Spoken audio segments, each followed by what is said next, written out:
Hi all. Today we are going to discuss about one of the very important type of partial differential equation. Example for partial differential equation, which is one-dimensional wave equation.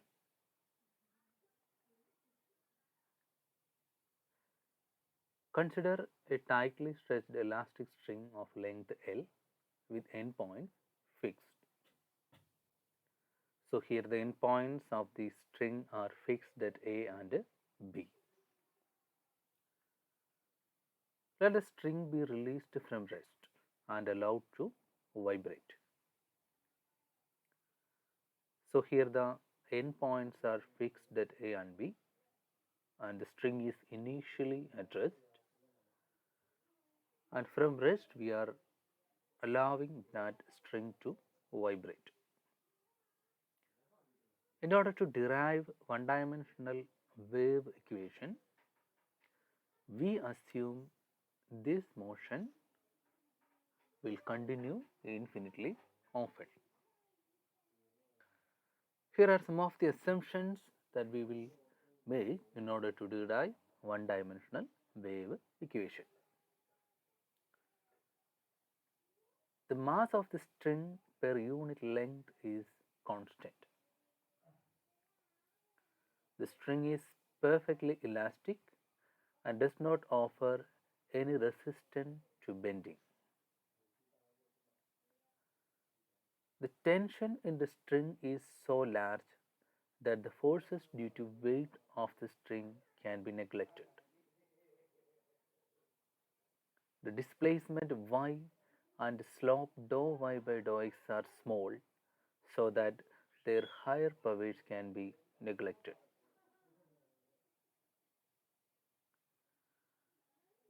The problem is now to find the deflection function y of xt at any point x and at any time t greater than 0.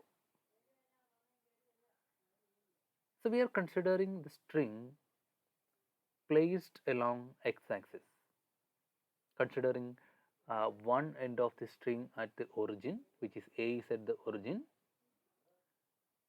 That means if we consider a point x, that means we are considering a point at a distance x from the origin. Now y of xt means the deflection of the point x at time t.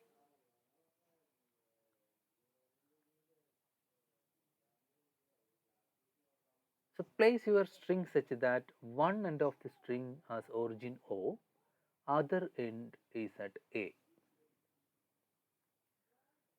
We assume that the motion takes place entirely in the xy plane. It's clear that when the string vibrates, it is the vibration is perpendicular to x-axis, that is axis of propagation. So we assume that the motion takes place entirely in the xy plane. That means there is no horizontal movements. We are assuming only vertical movements. Consider the force acting on a small portion PQ of the string, where the coordinates of P are x and y, and the coordinates of Q are x plus delta x, y plus delta y. So we are considering a small portion of the string PQ, where P is the point corresponding to x and Q is the point corresponding to x plus delta x. That means the length of the string is delta x, which is negligibly small. So we are considering a very tiny portion of the string. The idea is to find a differential equation which satisfies this particular portion PQ, and then later we will allow this delta x to 0. And when delta x tends to 0, we can see that the portion PQ becomes a single point P. Now consider the tensions acting on P and Q. Here the tension is along the tangent of the curve at the given point. So we are considering T1 and T2, which are the tensions on the point P and Q. Let alpha and beta be the angles made by the tangents at P and Q respectively with the x-axis. So note that alpha is the angle between the tangent T1 with the x-axis, and also beta is the angle made by T2 with the x-axis. Now consider the point P. We are going to consider the right angle triangle with hypotenuse T1. One of the vertices at P. Horizontal side is HP, which is the horizontal component of the tension at P, and the vertical side is VP, which is the vertical component of the tension at P. Now using the equation for cos alpha, we have cos alpha equal to HP divided by T1, that is the horizontal component is T1 cos alpha. Using the equation for sin alpha, we have sin alpha equal to Vp divided by T1. So the vertical component at P is T1 sin alpha. Similarly, at Q, the horizontal component is T2 cos beta and the vertical component is T2 sin beta. As we already mentioned, there is no motion in the horizontal direction. Hence, the horizontal components of the tension must be constant. So, T1 cos alpha equal to T2 cos beta equal to T, a constant.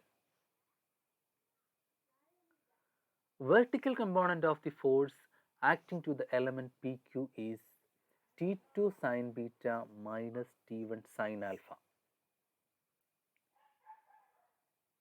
Let rho be the mass per unit length of the string. The acceleration of the element in y direction is dou square y by dou t square. Then by Newton's second law of motion, we have force is equal to mass into acceleration. Now we can write mass as rho delta x, where rho is the density, linear density, and delta x is the length of the portion PQ. So F is equal to rho delta xa. Now F is the force and we have only the vertical component of force remaining.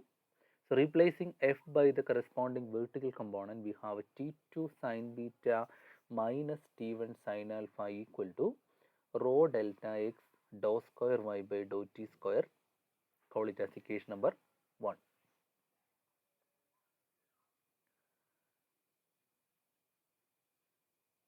Divide equation number 1 by T1 cos alpha equal to T2 cos beta equal to T.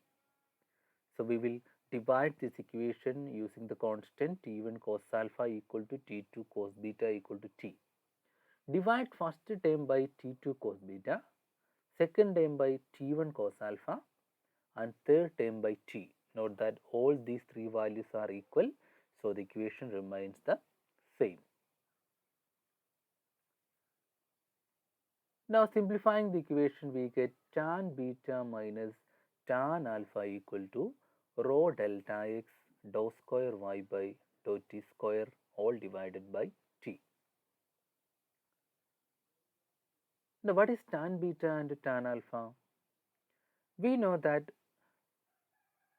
tan beta or tan alpha, tan of an angle represents slope of the tangent to the curve at a given point. So tan alpha represents slope of the tangent at P, or in other words, tan alpha represents the derivative of the function at the point P. Similarly, tan beta represents the derivative of the function at the point Q. replacing this idea, we get dou y by dou x at the point P minus dou y by dou x at the point Q is equal to rho delta x dou square y by dou t square all divided by t. Rewriting the equation, we get dou square y by dou t square equal to t by rho dou y by dou x at the point P minus dou y by dou x at the point Q divided by delta x. Now this is the equation corresponding to the small portion PQ. Now in order to get the equation at the point P, we now assume delta x tends to 0. When delta x tends to 0, obviously Q becomes P, the equation becomes an equation at the point P. So assume or take limit as delta x tends to 0.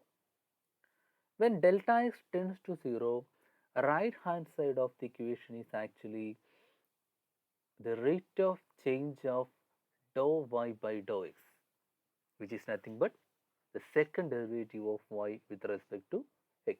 We get dou square y by dou t square equal to t by rho dou square y by dou x square. Substituting c square equal to t by rho, we get dou square y by dou t square equal to c square into dou square y by dou x square. This partial differential equation is known as one-dimensional wave equation.